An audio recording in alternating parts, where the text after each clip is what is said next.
Assalamualaikum guys, I hope you will be fine. This is Jamila ji and welcome to my YouTube channel JF Mentors. Today's learning point, how to send a winning buyer request. For that, the common questions are what is buyer request, where to find them, how to apply against buyer request, and the most important is that how it works effectively at buyer's end. Yes, buyer request एक chance होता है order लेने का। Fibre ने इसके लिए एक portion रखा हुआ है और आपके अकाउंट में आपको आपकी कैटेगरीज के अकॉर्डिंग जॉब्स शो हो रही होती हैं, like data entry, writing, PPT, scraping, lead generation, transcription, ऐसे writing, business plan and ETC। इसके अंदर आप बायर से यस कम्युनिकेशन कर रहे होते हैं और उसमें आप उस पोस्ट के अगेंस्ट अप्लाई कर रहे होते हैं और इसके में आपने एक ऐसी अंडरस्टैंडिंग वाली कम्युनिकेशन को बिल्डअप करना है जिससे क्लाइंट आपको मजबूर हो जाए हायर करने के लिए। आपने अपने वर्ड्स का वहाँ पे जादू चलाना है, ठीक है। और इसके लिए एक प्रॉपर फॉर्मेट है जो कि मैं खुद यूज़ करती हूँ, मैं खुद अप्लाई करती हूँ और मेरे लिए बहुत ये वर्क करता है। तो आई विश कि मैं ये आपसे भी शेयर करूँ। इससे पहले अगर आपने मेरे चैनल को सब्सक्राइब नहीं किया तो प्लीज़ मेरे चैनल को सब्सक्राइब करें, लाइक करें, शेयर करें एंड कमेंट करें और बेल आइकन को प्रेस करना बिल्कुल मत भूलें ताकि मेरी हर आने वाली न्यू वीडियो सबसे पहले आपको मिले। Proper format for to request buyers. Greeting से स्टार्ट लेना है, like hello, I hope you are doing well. Highlight clients requirements, client की रिक्वायरमेंट्स को अपने हाईलाइट करना है, इससे आपको पता चले कि उसका मसला आपको पता है कि वो क्या चाहता है। उसके लिए सोल्यूशन बताना है कि आप उसके प्रॉब्लम को कैसे सॉल्व करेंगे, उसका काम कैसे करके देंगे। अपने एक्सपर्टीज को बताना है ताकि ट्रस्ट बिल्डअप हो कि आप वाकई उस चीज़ को करने के काबिल हैं। लाइक आपका एक्सपीरियंस क्या है, आपकी स्किल्स क्या हैं।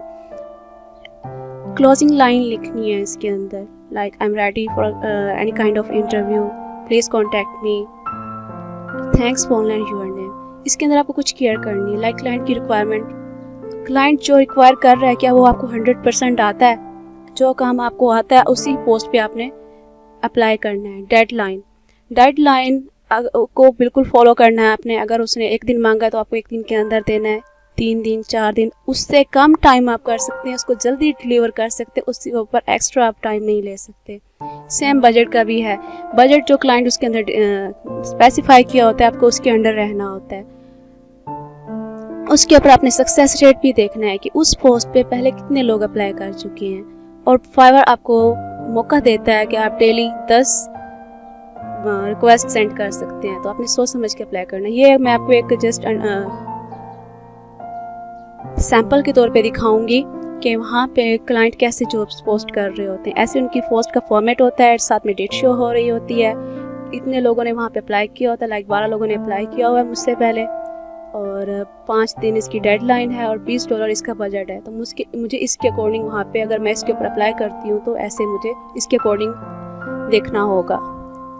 और जो दूसरी बात है उसके अंदर ये है कि ये बायर एंड पे कैसे इफेक्ट करती है। हम जो रिक्वेस्ट सेंड करते हैं वो बायर को ऐसे शो हो रही होती है, आपका नेम शो हो रहा होता है, अमाउंट शो हो रही होती है, गिग का नेम शो हो रहा होता है, उसके बाद पिक्चर भी गिग की शो हो रही होती है और आपने जो उसके अंदर डिस्क्रिप्शन लिखी है, प्रपोजल लिखी है, उसकी पहली एक डेडलाइन जो शो हो रही होती है उसके अंदर आपने ऐसे वर्ड्स लिखने हैं जो कि क्लाइंट खुद डिमांड कर रहा होता है। मतलब आपने उसे हाल अहवाल लेते हुए, अपने एक्सपीरियंस बताते हुए कि please sir I will do this, please sir hire me, I am capable, I will never, मतलब मैं आपको रिफ्यूज़ नहीं करूँगा, आप मुझसे डिसअपॉइंट नहीं होंगे। ETC नहीं लिखें, स्टार्ट यूँ ही करें कि आई एम अवेलेबल या आई एम रेडी। उससे पता चले कि वाकई बंदा रेडी है और काम मेरा होगा। इसके लिए मैं आपको डेमो दूंगी एक एग्जाम्पल के तौर पे। आई एम लुकिंग फॉर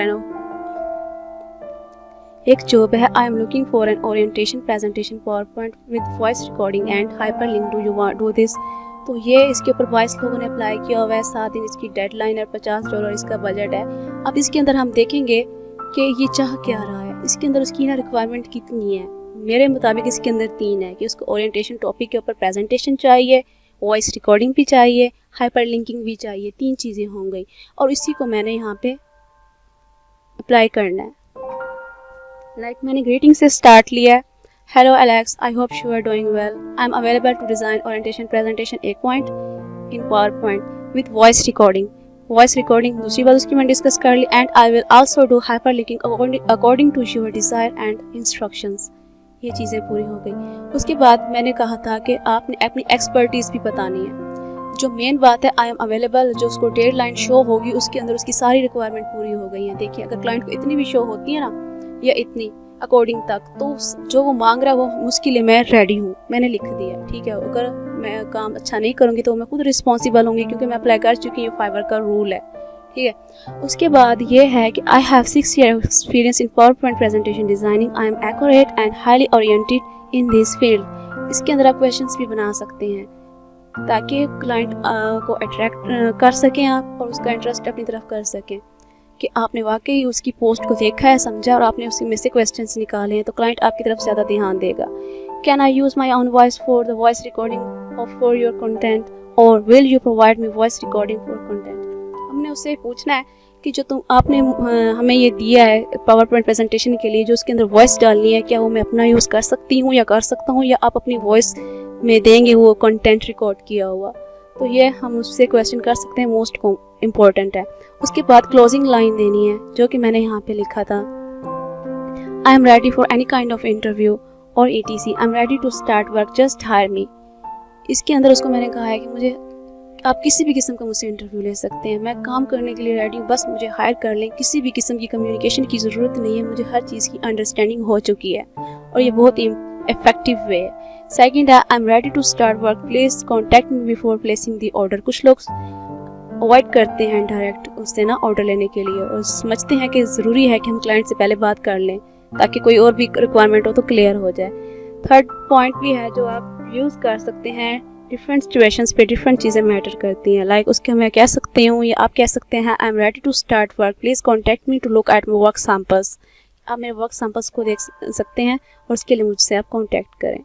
यहाँ पे एंड में आपने थैंक्स बोलना और अपना नेम दे देना। यहाँ पे मैंने दूसरी एग्जांपल दी है राइटिंग के लिए, आप इसको भी अंडरस्टैंड कर सकते हैं। इसके अंदर उसने कहा हुआ है कि कीटो नॉलेज के साथ अच्छी इंग्लिश हो, फ्लुएंट इन राइटिंग, ठीक है, उसको कॉपी स्केप मतलब प्लेजरिज्म फ्री होना चाहिए, 300 से 500 वर्ड्स की लेंथ, बुलेट पॉइंट्स, सब हेडिंग्स फॉर इजी रीडिंग। उसके बाद उसने कहा कि हर आर्टिकल के साथ मुझे एक पिक्चर भी चाहिए, और उसके बाद उसने कहा कि 2 दिन के अंदर मुझे 10 आर्टिकल चाहिए, ये उसकी रिक्वायरमेंट है। अब उसको अकॉर्डिंग मैंने कैसे यहाँ पे लिखा है, वो एक ग्रीटिंग से स्टार्ट किया, hello I hope you are doing well, and मैंने उसको स्टार्ट में लिख दिया, I am available to write 10 high quality articles about keto. उसकी भी ये रिक्वायरमेंट थी, ठीक है। उसके बाद उसको मैंने ये भी कहा है कि मैं उसको डेडलाइन शो होती है ना, तो उसके अंदर मैंने उसको बता दिया कि 10 आर्टिकल्स लिखूंगी और डेडलाइन एंड आर्टिकल्स की लेंथ की केयर करूंगी, जो कि उसकी मेन रिक्वायरमेंट्स हैं। उसके बाद मैंने उसको ये भी बोला, मैं well research SEO optimised and copies के मतलब प्लेजरिज्म फ्री कंटेंट लिखूंगी अच्छी इंग्लिश के साथ, और वर्ड्स में रखूंगी 300 से 500, और बुलेट पॉइंट्स सब हेडिंग के साथ यूनिक पिक्चर भी इसके अंदर ऐड करूंगी, आपको मैं अपने वर्क सैंपल भी शो कर सकती हूँ। मतलब जो जो उसकी रिक्वायरमेंट थी, जो जो उसने जो मैं लिखा उसको मैंने रीस्टेटमेंट डाल दी, स्टेट कर दिया कि मैं भी ये काम कर सकती हूँ, ये करूँगी। और इसी के अंदर से मैंने क्वेश्चंस निकाले हैं, क्योंकि उसने सिर्फ कीटो कहा और 10 आर्टिकल बोले, टॉपिक के नेम नहीं दिए, ना ही कीवर्ड्स प्रोवाइड किए। तो मैंने खुद उससे पूछ लिया कि आप मुझे टॉपिक के नेम देंगे या मुझे खुद करना होगा, कीवर्ड्स क्या आप प्रोवाइड करेंगे या मैं ऐसे ही लिख दूँ। और सेम क्लोजिंग लाइंस आप इसके अंदर यूज़ कर सकते हैं, जो मैंने पहले ऊपर आपको बताया। इसके अंदर आप कुछ चीज़ों को अवॉइड करना पड़ेगा आपको, लाइक व्हाई हायर मी। ऊपर से आप जो उसका रिक्वायरमेंट है आप उसके अकॉर्डिंग उसको बता चुके हैं, उसने जो कहा आपने कहा मैं वैसा करूँगा, तो बात ख़त्म हो जाती है। एक्स्ट्रा बताने की क्या ज़रूरत है कि मेरे अंदर ये स्किल है, जो उसको चाहिए वो आप बता चुके, उसको इससे बाकी कोई फ़र्क नहीं पड़ता, बाकी सब कुछ उसके लिए इररेलेवेंट है। आपको कंसाइज रहना है, बट परफेक्टली आपको लिखना भी है, और अगर काम मिल जाए तो आपको डिलीवर भी परफेक्टली करना है। अच्छा जी, बाकी लास्ट में मैं आपको बताऊंगी कि टाइमिंग्स ऑफ जॉब्स। वर्क वेस्ट की एक टाइमिंग होती है, ये आती है चली जाती है। अक्सर आप देखते हैं अकाउंट में आपको शो हो रही होती है, उसी वक्त अगर आप उसको रिफ्रेश करेंगे तो वो गायब हो जाएंगी, और आप कहेंगे ये तो गायब हो गई। जी हाँ, ये बहुत ज़्यादा, अगर राइटिंग की जॉब आपको शो हो रही होती है, तो अगर एक आपको शो हो रही है और भी राइटिंग वाले सेलर्स को वो शो होगी, और सब लोग इसके ऊपर हंड्रेड्स में अप्लाई कर रहे होते हैं। जब बायर देखता है कि बहुत ज़्यादा लोगों ने उसके पास अप्लाई कर दिया, तो उसको क्लोज कर देता है और वो गायब हो जाती हैं। इसको शो होने का जो टाइम है वो मंडे से ट्यूसडे ज़्यादा शो होती हैं। सुबह 11 से दोपहर 2 बजे तक, फिर शाम 5 से 7 बजे तक, फिर रात 9 से 10, फिर रात 11 बजे से सुबह 5 बजे के टाइम में ये आपको शो होती रहती है। ठीक है, ये था एक प्रॉपर वे कि आप बाय रिक्वेस्ट को कैसे अप्लाई करते हैं, उसको कैसे आप रिस्पॉन्स करते हैं। अगर आप इस चीज़ को फॉलो करेंगे तो मेरी तरह आपको भी सक्सेस मिलेगी।